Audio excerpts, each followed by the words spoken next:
Hello दोस्तों, स्वागत है आपका मेरे YouTube channel let's study with Poonam में, जिसमें हम जीके जीएस से रिलेटेड टॉपिक के बारे में चर्चा करते हैं और आपके लिए नए नए विषयों को खोज कर लाते हैं। तो चलिए आज हम वीडियो शुरू करते हैं। सुप्रीम कोर्ट ने अलीगढ़ मुस्लिम यूनिवर्सिटी के बारे में 1967 में एक वर्डिक्ट दिया था और अब उस वर्डिक्ट को बिल्कुल बदल दिया है। तो चलिए जानते हैं क्या वर्डिक्ट दिया था। हाल ही में सर्वोच्च न्यायालय ने अलीगढ़ मुस्लिम यूनिवर्सिटी के अल्पसंख्यक दर्जे के संदर्भ में कहा कि किसी शैक्षणिक संस्थान का अल्पसंख्यक दर्जा मात्र इस आधार पर समाप्त नहीं किया जा सकता कि उसका प्रशासन कानून द्वारा विनियमित है। सर्वोच्च न्यायालय के समक्ष केंद्र ने कहा था कि अल्पसंख्यक शैक्षणिक संस्थानों को केंद्रीय शैक्षणिक संस्थान अधिनियम 2006 की धारा 3 के तहत आरक्षण नीति क्रियान्वित करने की आवश्यकता नहीं है। विश्वविद्यालय के अल्पसंख्यक दर्जा कब विवाद में आया, इसे जानने के पहले हमें एएमयू का इतिहास जानना होगा।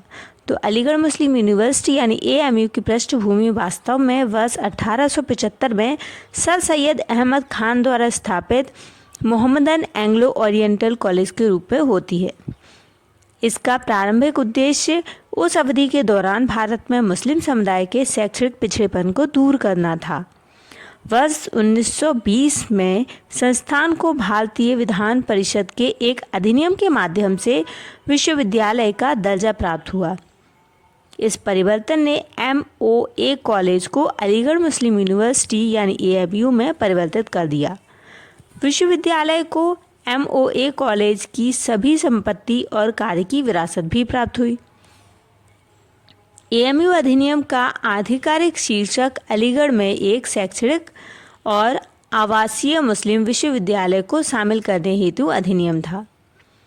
एएमयू अधिनियम 1920 के समक्ष कानूनी चुनौतियों को यदि हम जानें तो 1920 में एएमयू अधिनियम में वर्ष 1951 और वर्ष 1965 के संशोधनों की कानून चुनौती ने वर्ष 1967 में अलीगढ़ मुस्लिम यूनिवर्सिटी के अल्पसंख्यक दर्जे पर विवाद को उत्पन्न किया। इसके मुख्य परिवर्तनों में लॉर्ड रेक्टर के पद को विजिटर में परिवर्तित करना शामिल था, जो भारत का राष्ट्रपति होगा। इसका मतलब यूनिवर्सिटी के सर्वे सर्वा विजिटर्स हुआ करते थे, फिर विजिटर्स की सारी शक्तियां राष्ट्रपति के पास पहुंची। गैर मुस्लिम समुदाय के नागरिकों को विश्वविद्यालय न्यायालय का हिस्सा बनाने की अनुमति।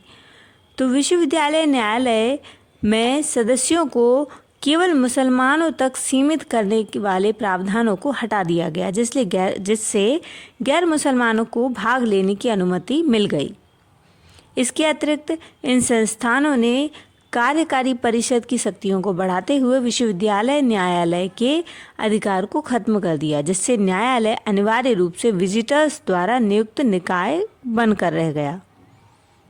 सर्वोच्च न्यायालय ने कानूनी चुनौती मुख्य रूप से इस दावे पर आधारित की कि मुस्लिम समुदाय ने एएमयू की स्थापना की थी और इसलिए इसे प्रबंधित करने का अधिकार उन्हें ही दिया जाना चाहिए।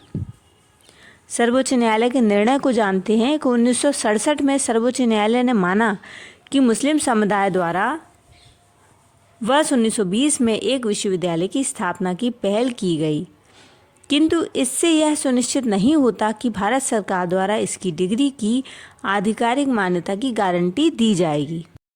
सर्वोच्च न्यायालय के फैसले के बाद मुसलमानों ने राष्ट्रव्यापी विरोध प्रदर्शन किया, जिससे वर्ष 1981 में एएमयू के अल्पसंख्यक दर्जे की पुष्टि करने वाला संशोधन हुआ। वर्ष 2005 में एएमयू ने मुस्लिम उम्मीदवारों के लिए स्नातकोत्तर चिकित्सा पाठ्यक्रम की 50% सीटें आरक्षित कीं।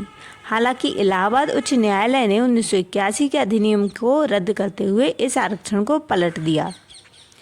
वर्ष 2006 में केंद्र सरकार की एक याचिका सहित 8 याचिकाओं ने सर्वोच्च न्यायालय के समक्ष इलाहाबाद उच्च न्यायालय के फैसले को चुनौती दी और 2019 में तत्कालीन सीजेआई रंजन गोगोई की अध्यक्षता वाली 3 जजों की बेंच ने मामले को 7 जजों की बेंच के पास भेजा।